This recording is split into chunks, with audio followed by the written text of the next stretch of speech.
A new proposal has come out that would give families enough money to allow them to decide whether or not they should stay home and raise their children themselves or not. So this is going to be a huge one, folks. Grab your RBs and buckle in. So let's talk about this proposal. Let's talk about how much you could expect to receive. Hint, it's a minimum of $6,000 per year, and then how this expands on current programs. So there's been a massive focus on helping out families in the past few months, from bigger dependent stimulus payments than ever before, childcare credits, paid leave proposals, and a massively expanded child tax credit. This new proposal would expand on the child tax credit that's already been expanded, but it would expand it even further and give more money to families. For some context here, let's quickly talk about the evolution of the child tax credit in the last year, because it's seen quite a glow up and there's been a lot of changes here. So the child tax credit is a credit that has been around for a while. Up until this year, the credit reduced a parent's tax burden by $2,000 each year for each child under the age of 17 when a parent filed taxes. $1,400 of that was fully refundable. What that means is if you owed zero taxes at the end of the year, you could receive a maximum of $1,400 of that $2,000. Otherwise, if you owed, let's say, $10,000 in taxes, it would just be reduced by $2,000 for each child under the age of 17 under the old guidelines. Then the latest stimulus bill came around and expanded that in a huge way. They expanded it to $3,000 per year for children age 6 to 17 and $3,600 per year for children under the age of 6. The income threshold for that is $75,000 adjusted gross income for single filers and $150,000 for joint filers. But beyond being a higher dollar amount, which was extremely exciting for families, there are two other massive changes to the child tax credit that happened in the most recent stimulus bill. First off, they are now fully refundable. So that means if you owe zero taxes at the end of the year, you would receive that full $3,000 to $3,600 in a credit on top of your tax return. Extremely exciting.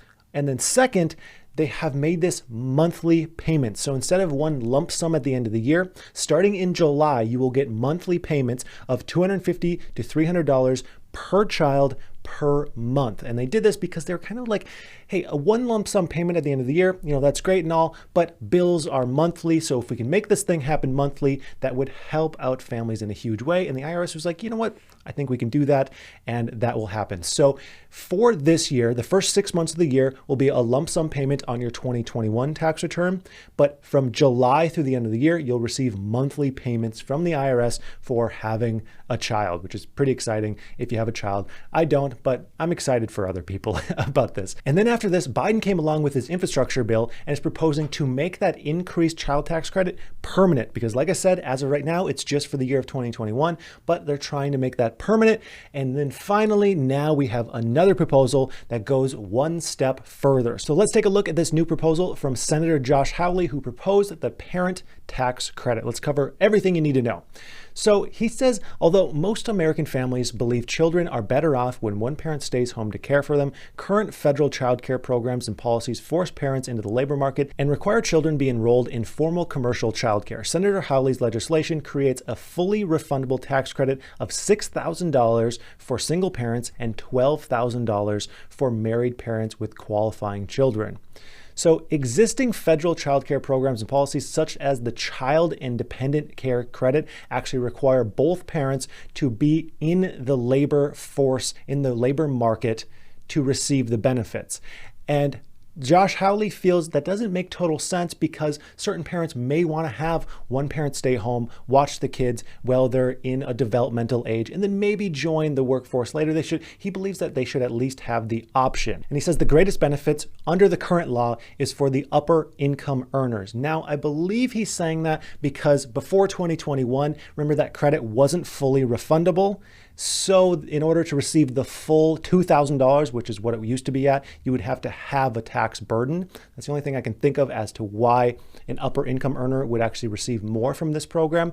But moving on from here, the parent tax credit, which is his proposal, is a fully refundable benefit for families provided directly through automatic monthly advances. So he would continue the monthly payments, except just at a higher dollar amount, and knock down some of the other criteria as well. So the credit amount, the parent tax credit, is $6,000 for single parents or $12,000 for married parents that file a joint tax return. So if there's a split up family, each gets $6,000. If they're together, it's $12,000. No matter what, it can't be more than $12,000 combined for two individuals. And there's no income phase out, which I thought that was actually pretty interesting, that under this, there's no phase out, because it's kind of like, why not just phase it out at $150,000 a year, like basically every program? But hey, I'm not the one proposing this. So, that's how they want to do it. They just wanted to be completely open to all households. So eligibility, it would be available to households with qualifying children under the age of 13. In order to receive this, the household would have to report earnings of at least 20 hours per week at the minimum wage. So that's combined.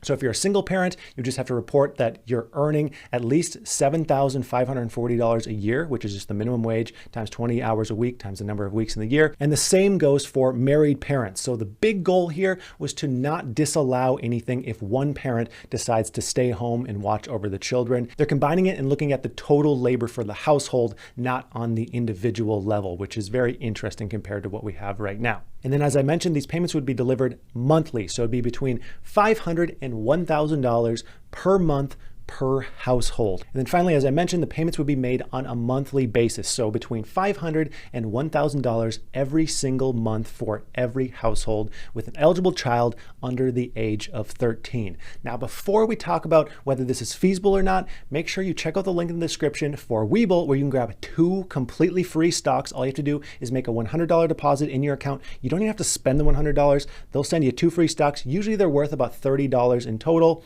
And then you can even cash out the stocks if you want, pocket that $30, take your $100 back if you want, or you can use them as a stock brokerage. Plus they'll send me a free stock as a thank you for sending you their way. It's a pretty awesome deal. It's free money, so feel free to check that out. So now, is this feasible? If you asked me last year, I probably would say, nah, it doesn't really have much of a shot. But in the recent months, there's been so much support for programs that help out families, that help out soft infrastructure, that help out all kinds of things like this. The child care tax credit, the dependent payments, all sorts of things. So I would not be surprised if someone like in the Biden administration sees this and they're like, hey, that's actually a pretty good idea. Maybe we want to throw that in the infrastructure bill and just kind of see what happens. So I personally would not be massively surprised. Of course, this would be expensive to do. And if this were to be passed, I think it'd probably be pared down a little bit so those income thresholds actually become thresholds, probably the same as like a stimulus payment, $75,000 for individuals, $150,000 for joint filers. It'll be negotiated down a little bit if it were to get passed. But in the current environment, I just would not be that surprised if something like this were to be passed. What are your thoughts? Let me know down in the comments. And that's going to do it for today. I would like to thank you for watching, and I hope you have a profitable day.